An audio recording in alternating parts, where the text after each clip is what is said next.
Donc bonjour mes frères et sœurs, et nous continuons encore une fois notre étude sur Matthieu, et nous sommes dans le chapitre 6, et nous avons commencé à voir hier qu'il nous faut vivre notre vie chrétienne pour Dieu. Nous devons faire nos aumônes ou nos offrandes pour la gloire de Dieu, pour l'avancement de l'œuvre de Dieu, et non pas pour les hommes. On a vu ensemble qu'il faut prier pour être entendu de Dieu et non pas des hommes. Et nous allons continuer ce matin dans cette direction-là. Prions ensemble. Notre Père du ciel, c'est pour toi et à cause de toi que nous vivons notre vie chrétienne. C'est à cause que tu as régénéré notre cœur, nos pensées, notre esprit, et que tu as mis en nous ton Esprit Saint, que nous recherchons à comprendre et à vivre pour ton honneur et pour ta gloire. Et Seigneur, nous te demandons encore une fois ce matin que tu nous aides à comprendre le grand sujet de la prière afin qu'on puisse prier pour être entendu de toi et pour ta gloire. Amen.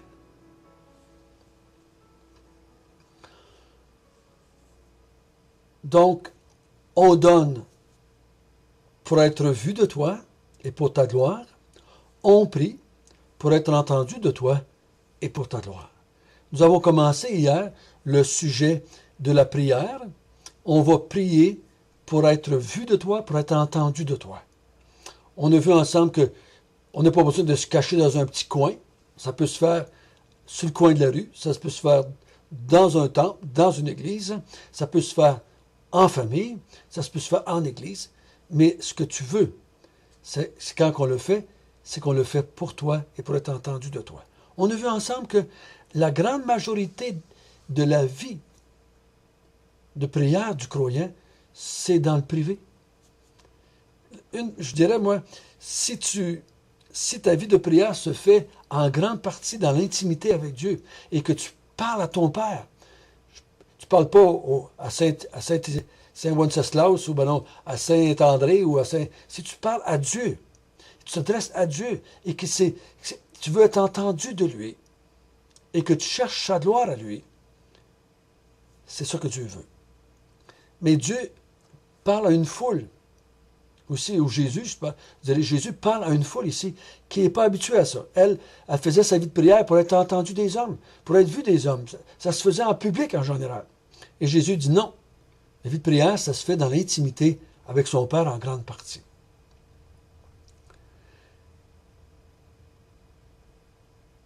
Je vais recommencer à lire à partir du verset 5 pour tout lire le sujet sur la prière et on va lire jusqu'au verset 15.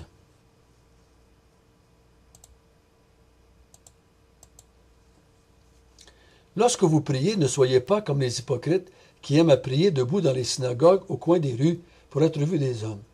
Je vous le dis en vérité, ils ont leur récompense. Mais quand tu pries, entre dans ta chambre, ferme ta porte et prie ton Père qui est là dans le lieu secret, et ton Père qui voit dans le secret te le rendra. En priant, ne multipliez pas de vaines paroles comme les païens qui s'imaginent qu'à force de paroles, ils seront exaucés. Ne leur ressemblez pas, car votre Père sait de quoi vous avez besoin avant que vous lui demandiez. Voici donc comment vous devez prier. Notre Père qui est aux cieux, que ton nom soit sanctifié, que ton règne vienne, que ta volonté soit faite sur la terre comme au ciel. Donne-nous aujourd'hui notre pain quotidien. Pardonne-nous nos offenses, comme nous aussi nous pardonnons à ceux qui nous ont offensés. Ne nous induis pas en tentation, mais délivre-nous du malin.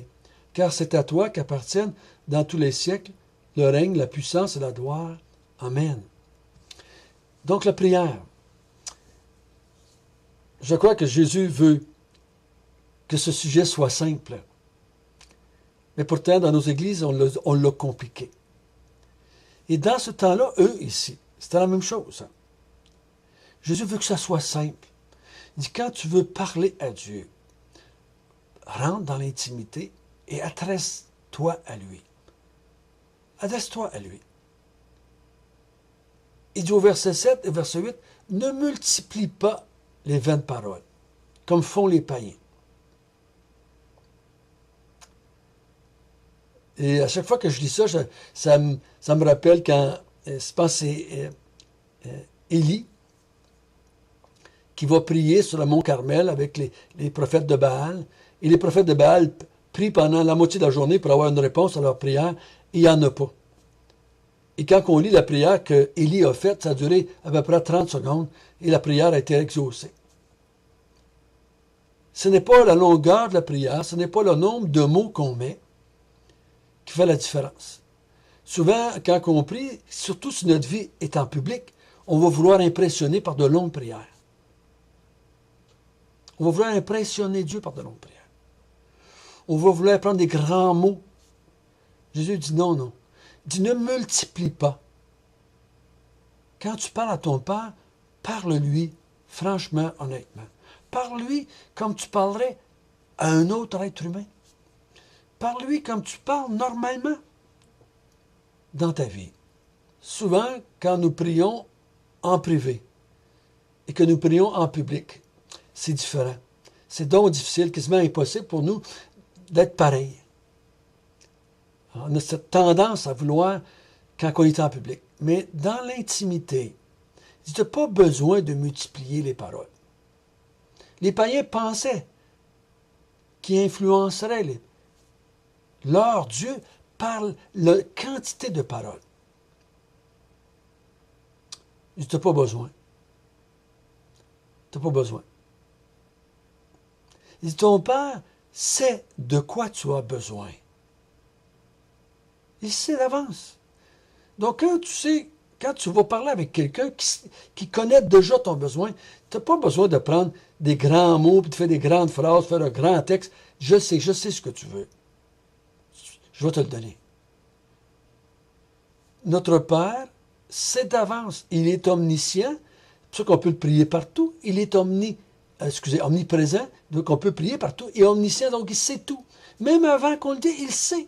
Donc, il dit, sois simple. Tu n'as pas besoin de faire un paquet de grandes choses. Prie-le simplement. Et il va t'entendre, puis il va répondre à ta demande. Le mot ici, dans le texte original, de vaines paroles, ça pourrait être traduit du blablabla, blablabla, blablabla.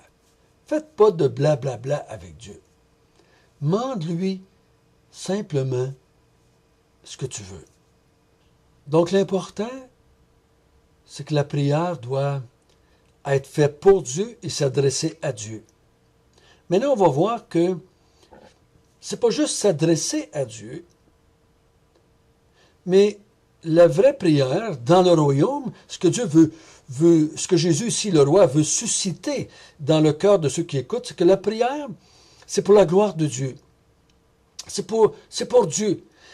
Dans toutes les religions du monde, même chez les Juifs, la prière était devenue un moyen d'avoir ce qu'on voulait pour que la vie soit plus agréable et plus belle et moins dure, et que Dieu nous donne ce qu'on voulait. Des fois, ce qu'il nous donne, ce qu'on voulait spirituellement. C'est centré sur nous, sur nos besoins, soit physiques ou soit spirituels.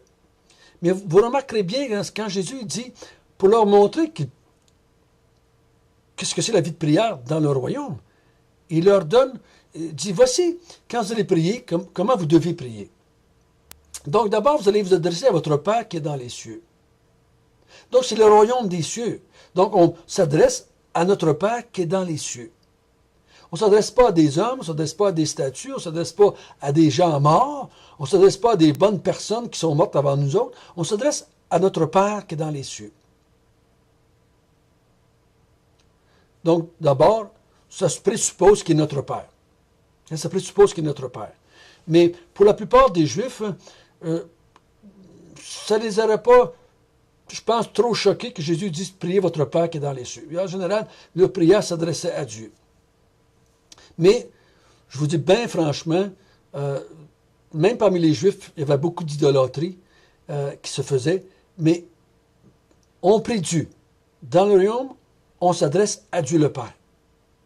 Et regardez bien les requêtes. Priez pour que le nom de Dieu soit sanctifié. Priez pour que le règne de Dieu vienne. Donc, le règne de Dieu, c'est que son royaume s'établisse. Priez que sa volonté soit faite sur la terre comme au ciel. Quand vous allez prier, on ne fera pas ici ce matin une grande étude exhaustive de tout ce que ça implique, ça. Mais j'aimerais qu'on remarque surtout, c'est qu'on veut que le nom de Dieu soit sanctifié, soit élevé, soit exalté, soit bien vu dans le monde dans lequel on recherche la gloire de Dieu. Un peu comme Moïse, quand Moïse a prié, Seigneur, qu'est-ce qu'ils vont dire les gens si cela arrive? Seigneur, je te demande que tu exauces ma prière pour que ton nom soit sanctifié et élevé parmi les païens ou parmi les gens qui sont autour de nous, parmi le peuple de Dieu. Je veux que ton nom, les gens voient Dieu grand, magnifique, beau. Mon désir, c'est que Dieu soit sanctifié. C'est pas que la vie soit plus facile. Seigneur, je suis malade, là, puis je voudrais que tu me guérisses, ça fait mal. Seigneur, là, je ne veux pas avoir d'accident sur la route, là, Seigneur. Non, je veux la gloire de Dieu. Que ton règne vienne. Donc, quand le règne, on dit que le règne de Dieu s'établisse. Le royaume des cieux maintenant et le royaume des cieux de façon totale au retour du Seigneur. Donc, il dit, je veux que ton règne, je veux que tu règnes sur moi. Je veux que tu règnes sur le monde autour de moi. Je veux que tu règnes sur ton peuple. Je veux que tu diriges ton peuple. Je veux que tu conseilles ton peuple. Je veux que tu guides ton peuple. Règne sur moi, Seigneur. Règne sur nous. Alors, des fois, j'entends des gens qui se disent croyants, qui prient pour que leur chien qui est malade, sous le prétexte qu'on peut demander tout ce qu'on veut au Seigneur. Règne sur moi, Seigneur. Que ta volonté soit faite sur la terre comme au ciel, et non pas la mienne, Seigneur. Je ne veux pas que ma volonté s'accomplisse. Moi, Seigneur, je voudrais que ce soit comme ça. Aujourd'hui, là, je veux faire telle affaire, je veux qu'il fasse beau, je veux pas se faire ci, je veux pas qu'il m'arrive ça, je veux que tu aides ci, je veux que mes enfants fassent ci, je veux que...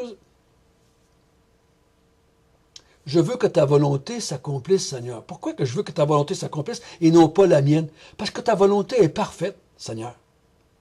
Ta volonté pour toi, pour moi aujourd'hui, pour ma famille, pour mon Église, pour le peuple de Dieu, pour le peuple québécois, pour le peuple de la terre entière, ta volonté, elle est parfaite. Pourquoi je demanderais à Dieu de la changer?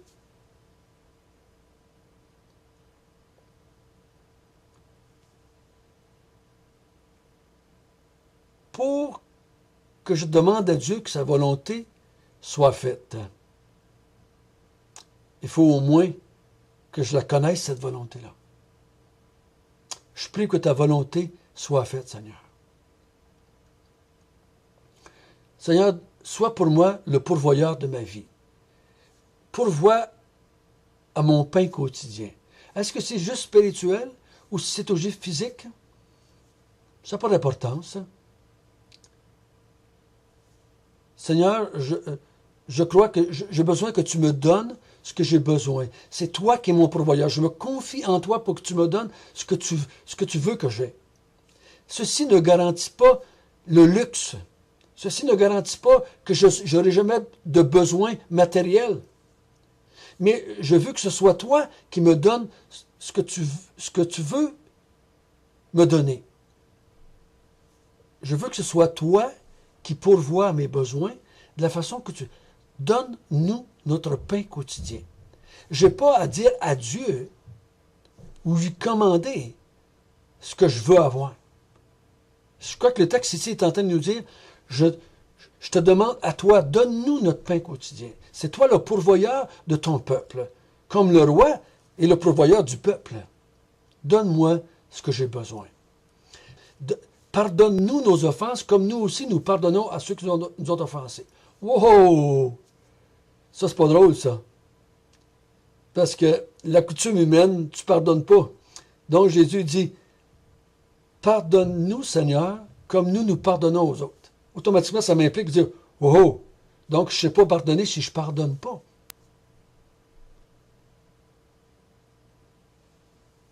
Donc, Je sais que c'est Dieu qui offre le pardon. Et nous voulons être pardonnés comme nous pardonnons aux autres. Ne nous induis pas en tentation, mais délivre-nous du malin. Donc, nous te demandons que tu nous délivres de la tentation, tu nous délivres du malin, tu nous délivres de ça. Pourquoi qu'il dit ça au verset 14? Car c'est toi qui appartiens dans tous les siècles le règne, la puissance et la gloire. Pourquoi est-ce que je te demande le pardon? Pourquoi je te demande de ne pas être induit en tentation? Pourquoi je te demande d'être délivré du malin? Car je sais qu'il n'y a pas de force en moi, il n'y a pas de capacité en moi. C'est toi qui règne, c'est toi qui as la puissance, c'est toi qui as la gloire. C'est toi. Moi, je suis incapable, Seigneur. Je suis incapable. Donc, je me confie en toi pour me délivrer, pour que je ne sois pas induit en tentation, pour que je sois délivré du malin. Je me confie en toi. C'est ça que... Voyez-vous que tout tourne autour de Dieu dans la prière. Ce n'est pas moi qui me mets à genoux devant Dieu et que je dis à Dieu quoi faire. Mais le texte ici dit que je veux m'adresser à Dieu pour la personne de Dieu, pour le royaume de Dieu, et pour dire à Dieu que je me confie en lui, pour les choses qui doivent m'arriver. Parce que c'est lui qui est sage, c'est lui qui règne, c'est lui qui est puissant, c'est à lui qui est la gloire, donc je me confie en lui. Donc si je résume aujourd'hui, la prière, ça se fait en grande partie en privé, parce que notre vie de prière, en grande partie, elle est privée, devant Dieu. On s'adresse à Dieu et on cherche l'avancement de Dieu. Nous voulons que son nom soit sanctifié, nous voulons que sa volonté soit faite, nous voulons que son règne vienne, nous voulons des choses pour que Dieu soit glorifié dans nos vies et autour de nous. Nous nous confions à lui pour nos besoins. On lui dit, donne-nous ce que tu veux pour notre pain quotidien. Donne-nous ce que toi tu crois qu'on a besoin. Donne-nous le pardon que nous avons besoin et délivre-nous du malin. Nous nous confions en toi parce que tu es le seul sage, le seul intelligent, le seul puissant. Donc, c'est ça la prière. Ce n'est pas un outil pour nous rendre la vie agréable et facile et si bon. Notre Père du ciel, apprends-nous à prier comme le Fils nous a montré. Dans le royaume des cieux, c'est pour ça que la prière nous a été donnée. Conduis-nous quand nous voulons faire ta gloire et ta volonté. Amen.